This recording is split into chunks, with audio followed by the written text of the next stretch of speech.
Winter season সে তো প্রায় চলেই এলো। তবে উইন্টার সিজনের সবারই একটা খুব পছন্দের খাবার, সবার পছন্দ কিনা সেটা ঠিক বলতে পারছি না, কিন্তু আমার খুবই পছন্দের খাবার। ঠিক আছে, তাহলে যাই, বেশি কথা না বলে ঝটপট বানিয়ে ফেলি। বেশ কয়েকটা টমেটো নিয়ে নিয়েছিলাম, সেটাকে কড়াইয়ের মধ্যে জল দিয়ে ভালোভাবে সেদ্ধ করে নিয়েছি। তার মধ্যে দিয়েছিলাম পরিমাণ মতো লবণ। টমেটোগুলো সেদ্ধ হওয়ার পর একটা মিক্সার গ্রাইন্ডারের মধ্যে ভালোভাবে সেটাকে গ্রাইন্ড করে নিয়েছিলাম। এবার একটা প্যানকে গরম হতে দিয়েছিলাম, তার মধ্যে দিয়েছি হালকা বাটার, তার মধ্যে দিলাম তেজপাতা, লবঙ্গ আর দারচিনি।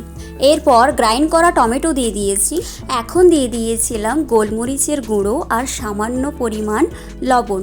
তারপর দিয়ে দিয়েছিলাম কর্নফ্লাওয়ারের গুলিয়ে রাখা জল। এই যে স্যুপটা ফুটে আসার পর এর মধ্যে দিয়ে দিয়েছিলাম আমুলের ফ্রেশ ক্রিম। এখন ভালোভাবে নেড়ে চেড়ে স্যুপটাকে নামিয়ে নিয়েছিলাম। তাহলে স্যুপ খেতে কার কার ভালো লাগে অবশ্যই জানিও।